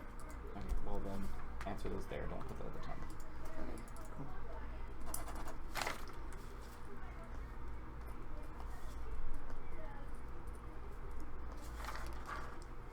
Okay. No answer Richard Nelson. So Yeah, you should, like, be that's like- that's what you should probably start with first in on. Yeah. I'm also feel like that's clearly the case for this debate because of this card.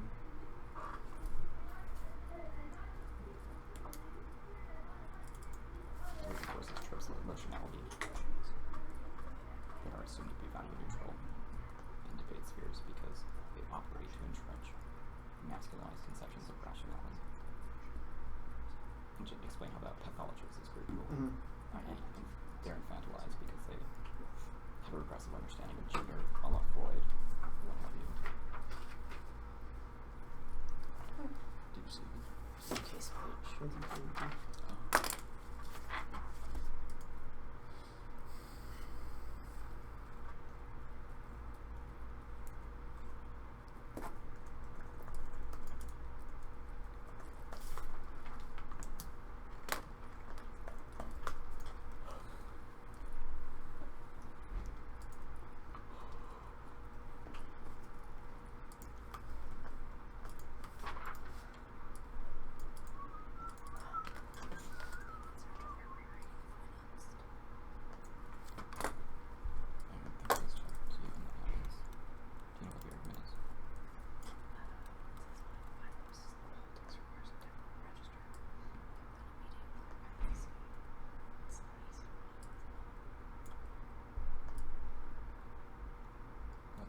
Reading a bataille. Oh, it's a spill apart from it. Yeah. Just be like, we don't need to go for the spill aparts of the after ones today because they conceded that Psychologists Guildford is having push out, which slots very depth on the short term. And then I want to get the explanation of literally like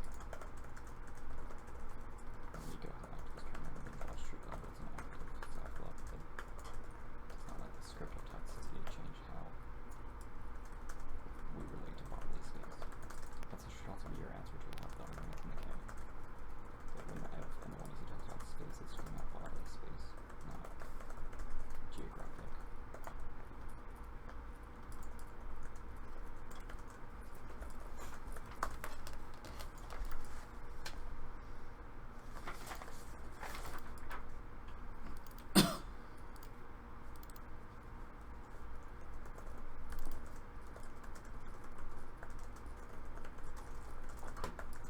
What are you working on?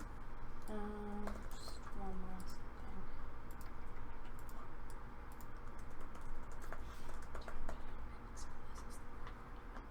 No. Oh, well. No, it's not necessary. Just extend the link turns. Alright, stop. 454 for y'all. Does that sound right? Yeah. Cool. Let me send this real quick. Different deck. Get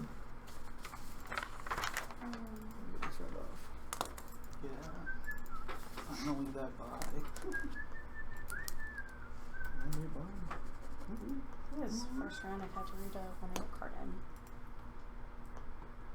Oh, it's getting fancy. Kate debates. Always. Our cards. My It's our fun. cards because Wow. what are you gonna say? I just said it's fun, not reading cards. I guess it's more accurate to say it's not fun reading cards. Let's see. What do I want to do? I want to forward all to myself. That was the 1AR card that just came out.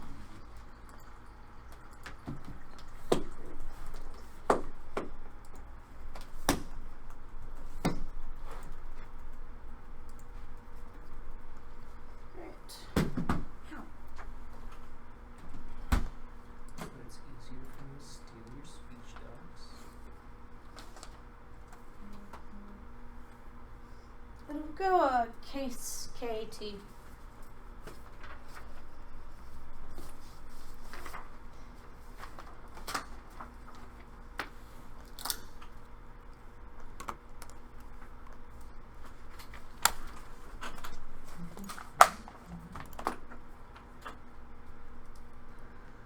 said you had a song stuck in your head?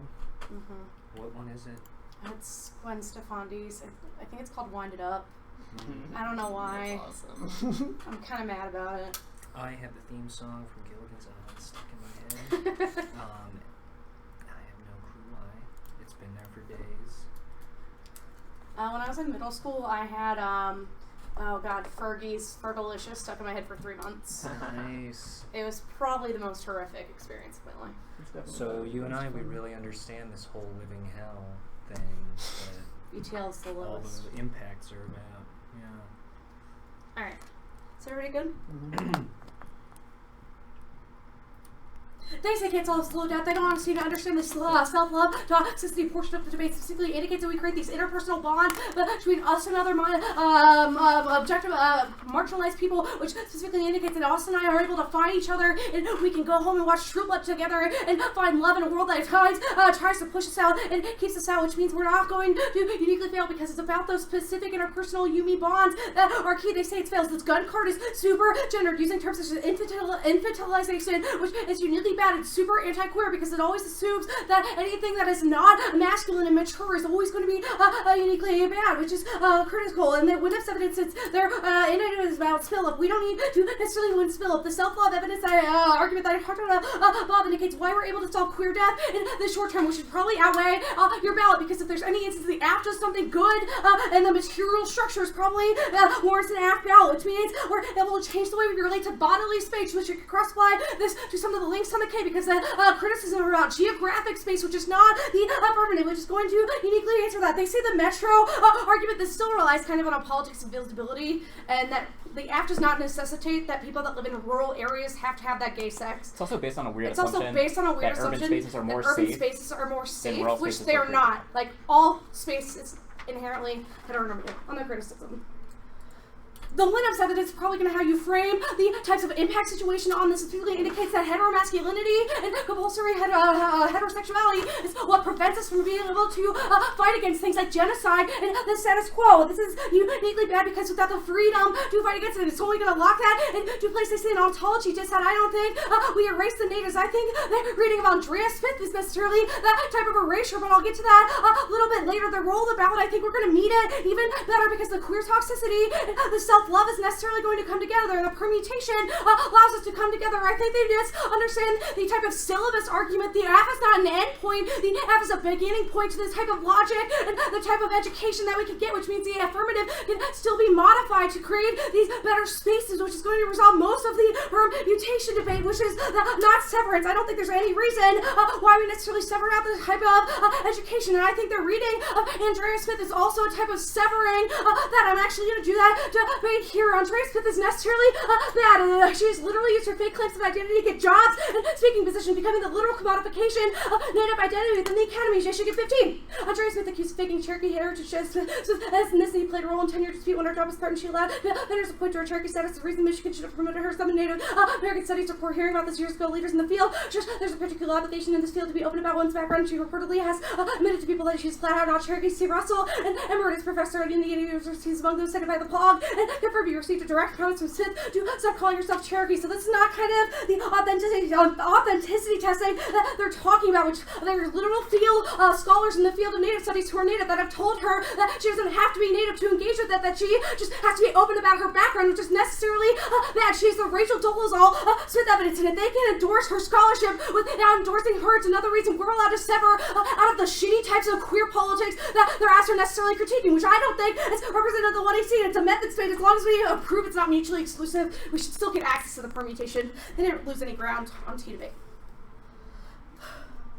No T version, no caseless, and no ground loss is probably a reason you shouldn't vote for this argument. And they also didn't answer the Tomlinson card, which is like a minute-long card, which is going to be uniquely bad for them. They say debate is a game. The Tomlinson evidence indicates why that is uniquely not true. It's about the tropes of masculinity and hair with these types of rational logic, which you can cross-apply to the case debate on the Dunn evidence, which is about masculine rationality, which is necessarily bad for queer people because it's based off a reductive analysis of how queer identity is formed within a Freudian analysis, which is necessarily bad. I think this also answers this type of side bias argument because the queer identity is always necessarily seen as irrational and illogical and is not put in this place. So I'll do that debate a little bit later on the Switch side. They say that it's not a prerequisite. The Smith evidence is really good at indicating why politics is always necessarily gender because it ignores the role of the body and power relations, which is necessarily masculine. It's always going to push out these type of queer and feminized identity. They say comparing genocide is bad. We did not literally compare this debate to genocide. We used it's about the logic used to create these terrible territorialized spaces, and even so, we apologize. It's not really a reason to reject the team. They say it's about GHG emissions. I think the reduction in maleness, which necessarily leads to a reduction in CO2, probably meets that definition because of change in almost 50% of the population. It's probably a substantial decrease, they say. It's bad because it's about vague details. I think that vagueness, the Tomlinson evidence is also able to implicate that about why they're like criticisms that were illogical and vague is necessarily already gendered and masculine. They say fairness, but they say it's a difference between team framework, but it's still heteromasculine because limits necessarily kind of bracket us into these spaces, and that's necessarily what created an anti-queer space because we are limited to the types of identities we can have. We were told you must be straight, white, cisgender, or else you will be pushed. Tomlinson also implicates this, and that our type of politics are always ignored because we already seen as the angry feminists and the status quo, which is going to take out their agonism argument. It's also a goalpost argument, i.e. they'll always also shift a goalpost argument, which so they'll the just app shift is it. technically not topical, which is App proven is by technically them. not topical, which is that type of like always pushing it, so feminine politics are never welcome in the sphere. Two types of arguments that they make are immediately bad. They say it's about that he could be individual collective action or small group communication, which I think is necessarily the app, which means it doesn't answer this. This Tomlinson evidence also answered switch side and agonism uniquely indicates that it's important to read this on the app because we have to rupture these spaces and create a more feminine space because if we read it on the net, we are already seen as that type of disciplining. We are seen as already being that irrational, illogical feminist, which is really bad. They'll like have to do all GHG is actually really worse for limits because they'll just pick out of anything, makes it impossible to be app. We've got 252.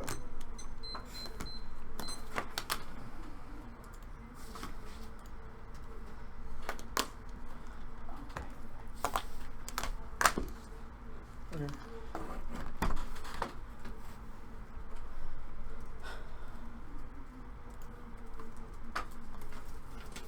Pay attention to me.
on the Smith debate domination.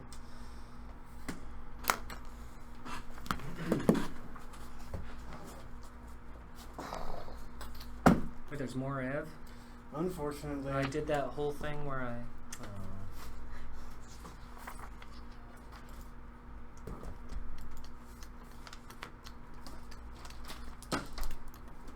Alright, the order is going to be critique in the case.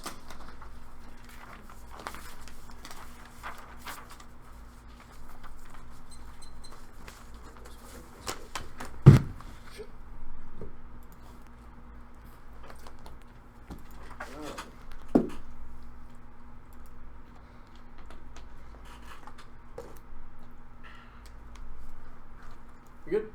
Sorry, I'm just pulling the card up. Oh yeah, no problem. I didn't think I have it. Alright. Let me know when you're good. Yep, you're good.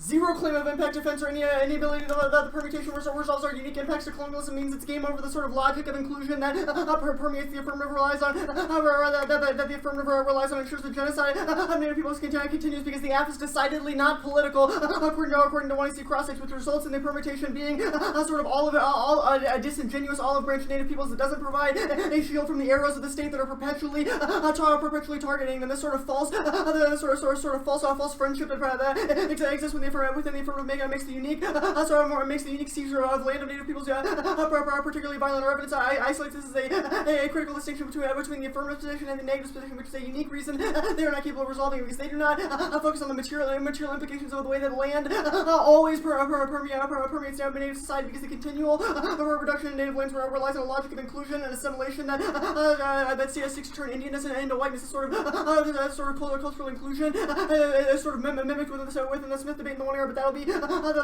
more of that will be later. The sort of self-love framework of the one he sees as uniquely problematic because it doesn't provide the capacity to be able to reach out to Native peoples and be able to solve the unique problems they face. The line by line, says that heteromasculinity prevents our ability to resolve genocide. They cite the Winnipest evidence on this question. One is that Winnipest is not speaking in the context of colonialism. Two, they've not fundamentally answered the argument that Winnipest's reliance on Bataille's theory means that they act as a result in some sort of criticism or recentering of temporality, which they do not do, which means they do not access an internal link to this argument. Even if they do access an internal link argument, they've conceded the sequencing question that the sort of regarding of native sexualities is deviant that happened between the 1400s and the 1600s is the root cause of the way that queer identity and queer sexuality has been rendered deviant now because of the sort of differences in relation to Native people had on reservations, particularly to spirit people who did not particularly identify with one gender or another, and sort of bounce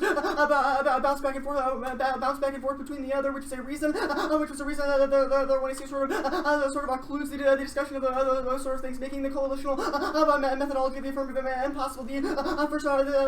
All the arguments about this sort of history or within the first Morganson piece of evidence that was read within the one era. They make an argument that the act not erasing natives. They don't make any clear arguments of why their sort of discussion of colonialism is uniquely beneficial for Native people. They've also not answered the Rifkin link argument, which indicates there's a difference between settler colonialism and just colonialism. Settler colonialism relies on the logic of extermination that seeks to continually take land from Native peoples and exterminate them from the sort of political which results in the inevitable genocide of these people. Colonialism, on the other hand, does not seek the radical exclusion of certain people, rather just seeks the domination and relies on a logic of eventual exclusion, which is a reason they're not able to solve the unique implications to settlers, which we have identified on the genocide impact in the Overby Smith argument. I will insert here. This argument is incredibly fucked up. You should not put yourself in a position, Isaac, to be able to judge the merits of someone's scholarship based on whether they are white or not. 1NC cross-sex or 1AC cross-sex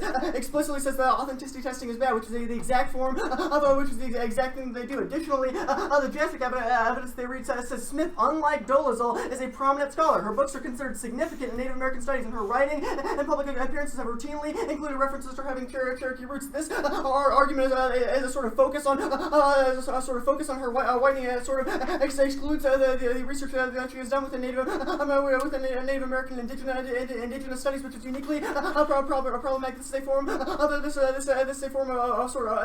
violence that exists within the logic of accumulation of blood quantum that I talked about in the overview, which is why there are sort of in-round performance of this. Also, she doesn't have to be native to engage, but they better be pretty positive about her identity. If they're going to authenticity tests like this, they're wrong. Anyway, Dan 15. Cuthbert surrounding Smith is different.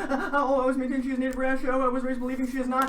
Born to white parents, somehow adopted a different racial identity, not enrolled in the tribe, but enrollment does not prove ancestry. I have yet to find any articles from the Cherokee Nation that refute Andrea's claims. No one has yet to provide documentation. Why is there no proof? Smith is, by the way, an amazing scholar and activist who has found groups Dolezal is guilty and Smith is not. This evidence is just relying on the opinion of some fucking professor from the University of Indiana who's not in a position to make claims about authenticity testing either. There have not been claims from within the Cherokee Nation, which is the reason you shouldn't prove these arguments. There's also no impact to this. I don't answer the permutation arguments here. Yes, it is mutually exclusive. The alternative is disidentification, which is decidedly anti-coalition with the sort of methods they have identified. Disidentification decodes their affirmative from the perspective of queers of color in order to challenge the hegemony of homo-nationalism and white queer politics, which solves all of our link arguments. Independently, it provides a theoretical foundation for formulating a new form of coalition building that's predicated on preserving the unique identity of Native queers and articulating a politics that addresses their needs, particularly the needs involving settler colonialism that are links identified. Also enables the re-articulation of queer Native politics that is consistent with Native queer self-love. Only the F forecloses on this. Unlike the F, it does not universalize its method, which means it can solve for self-love too. It just said it doesn't require sort of totalization of identity. Their argument with the F not being an endpoint is uniquely problematic. One, even if they were not an endpoint, they've not provided a solvent argument as to why they would be able to sort of modify or assimilate the sort of alternative that we have identified. If it does, it still relies on the sort of logic of inclusion by sort of whitening Native queers and including them within the fold. If they're only a starting point, then evaluate that. If they're only a starting point, then evaluate that. Additionally, we have links to the sort of methodology they've identified within coalitions, which makes this an impossible argument for them to be made. They say on the method debate, if we are mutually exclusive, then they don't get a permutation. We are. Disidentification is obviously in opposition to identification with particular coalitions. They've not grappled with this throughout the entirety of the debate.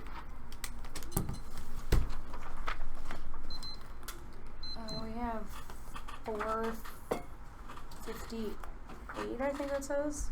Cool.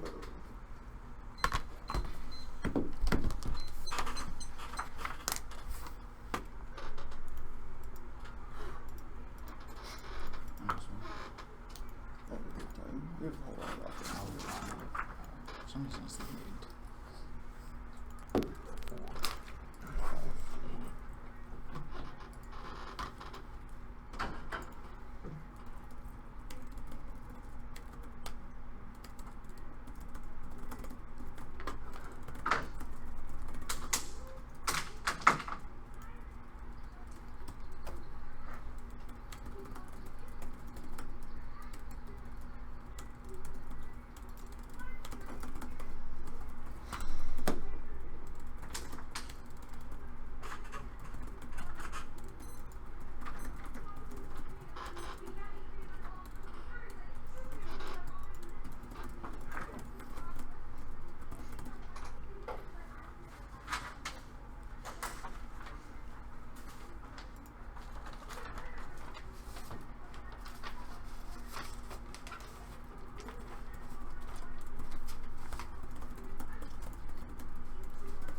Thank you.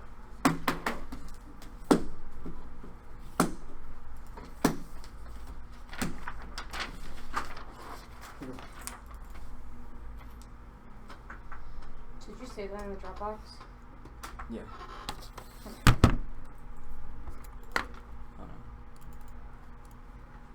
My day is wonderful. Big bottle of water or some other reason? I pet the dog. Oh, Ned died. Put my hand in her mouth. Yeah. Wonderful. I don't know where that mouth's been. I haven't pulled up. Was it Nah, Thursday? monument. God damn it, it's Thursday. I need to set my limit. Yeah, hold on. I have to set my lineup. No, I don't want to go to nfk.com. What kind of goddamn computer are you? Using the NFL fantasy app? No, I just want to see what the Thursday game is. Oh, okay. Why do you suck, NFL.com? Why didn't you just tell me what the Thursday game? Dolphins, Bengals. Oh, I don't have any of those pieces of shit. Lineup set. What's the order? I'm going to start on topicality, and then I'm going to go to the critique.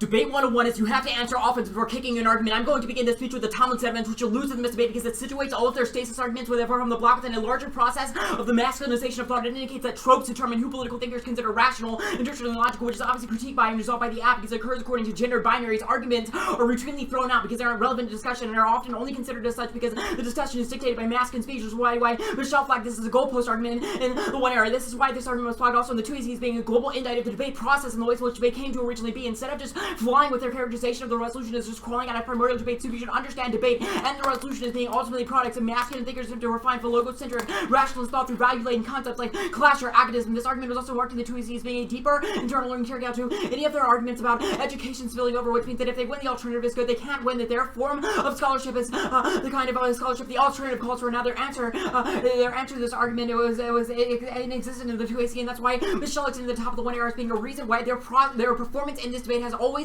been gendered, because it's a reinscription of masculine norms. It's pretty obvious when they're gone on cases. Literally a scripting of the apps being things like in a form of infantilism or narcissism, which are a form of reinscribing emotionality and attributing that to the app, which also is super harmful and fucked up to queer people because they are always scripted as being infantilized because of the original Freudian conception of queerness as being a reversion to the anal stage of child development. That kind of ideological flux is also what is truly indicative of whiteness, which means they're incapable of performing their alternative, which is a continual centering of queer of color / two-spirit peoples. It also means that they trigger all of our offense / reasons why the app is good in a debate context, which means the critique obviously doesn't speak to, because it's just a question of the what he sees content, which means if I'm winning any level of this argument, you have to reject them because they've reinscribed the kinds of norms that they say are a result of settler colonialism, i.e. the root cause arguments. Now, the critique proper, there are two things the critique doesn't solve. The first is that the performance of self-love that Michelle and I engage in every time our interpersonal relationship is strengthened through things like competition debate, which is, as a method, is necessary to resolve social isolation and psychic violence / queer death due to suicide and exposure to the elements / global warming through homelessness, which is something that the alternative obviously can't speak to because of the conflicting link debate, but I'll explain that in a second. The second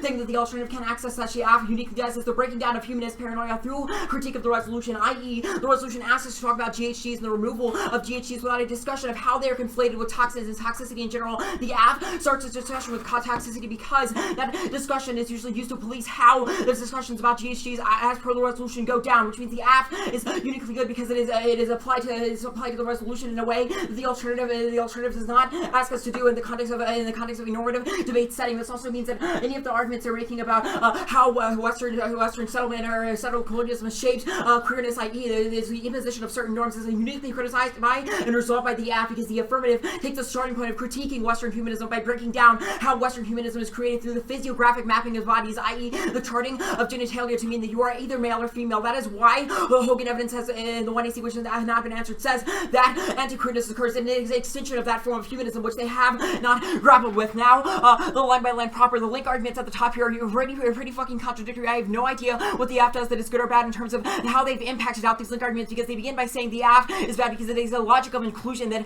cannot be accessed by queers of color, and then they say that the app is bad because it is a form of false friendship because it does not include those queers of color into a sort of political coalition. I think I've already explained why the app doesn't link to these arguments, because it's not a form of political coalition building, but rather the formation of interpersonal bonds that make it so the queer people can't die, which means that even if they win, that these link arguments are true in the abstract, they have not once the app uniquely triggers them. It's actually a prerequisite, because if we are dying due to homelessness and being pushed out of our social circles, and we can't engage in the kind of extension of friendship to native peoples as their evidence says is good / would be a performance of the alternative. Also, the root cause question does not apply, because I explained why they uniquely engage in the kind of reinscription of norms that they said European colonizers originally did to cause the scripting of deviance onto two-spirit peoples, which means that even if they win that this is true in the abstract, they have not won their performance in this debate round in any way resolved. It is also resolved by the arguments I'm making above about why Western humanism is the root cause of that kind of scripting. Now, the Rifkin argument that the affirmative is in some form another form of settler colonialism, because it does not understand the distinction between colonialism and settler colonialism, is simply not true, because if you go back and read the 1AC Ghosting evidence, it is a description of settler colonialism, i.e. it says that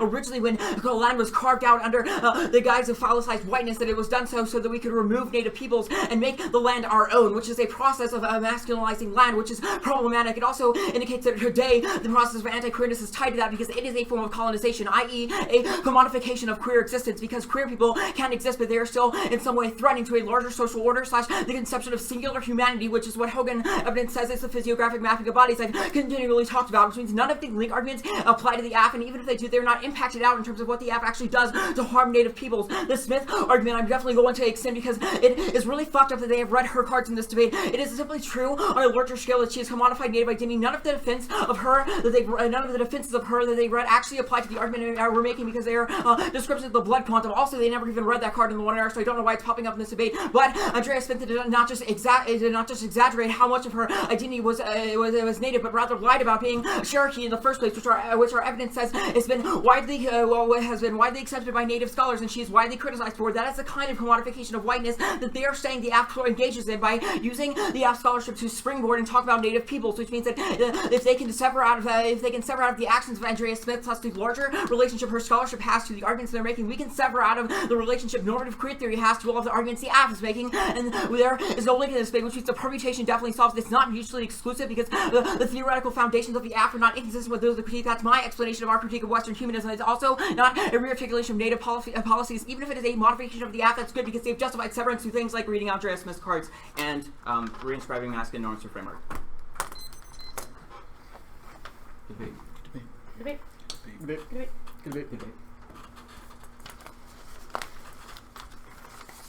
I agree. Good debate. Yeah, let's clean up all our shit before we go. Yep. Yeah, it's dinner time too. I'd love to stand around and rant, but I'll write my rant. This is round 7.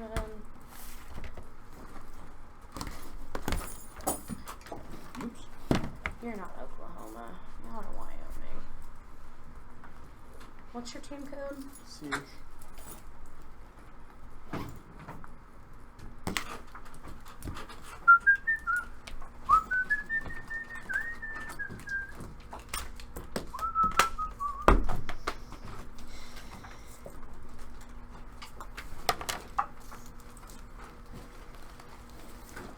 Picture judging. I think you. No problem. They pay me for it.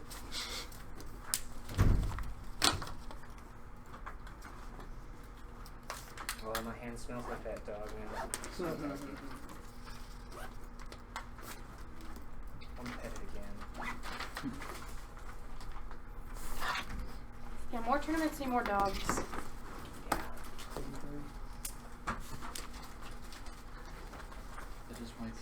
Oh, we're in here, Austin, I guess. Yeah. Is it the truck staff? Yeah. Cool. Let's get out of here as soon as we can. Alright, let's go grab. Thanks for the scan.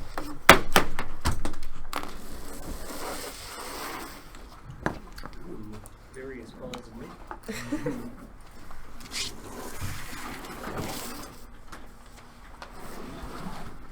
That was fan over there in the back, but it's kind of being covered up by the camera on the chair. So imagine when Joe moves that, it'll get better. Man, we got food, man. Cool, that was my hand. Was it before? Huh? Ew. Who's the most conscious? No, I was looking at the Hillary Clinton. Where? You're not working. No. Excuse me. She just slept for so long, so she's being rowdy. Okay. Get down. No, where's the water being? What the fuck was You from the last one? It's good. Cause I don't know, Omar's a very visual judge. Like, you can read what he's thinking. And literally, the whole 2 hours, he was like, and then the whole 2 hours, he was like, I know he was shaking his head a little bit, but I don't know if he was, cause this is, I don't know how to translate some of that shit. It's just hella hard to translate. Like the undercommons, when they be asking questions, I'm like, it's like inside and outside, and like they be like, what? hi. How's it going? Good, I'm good.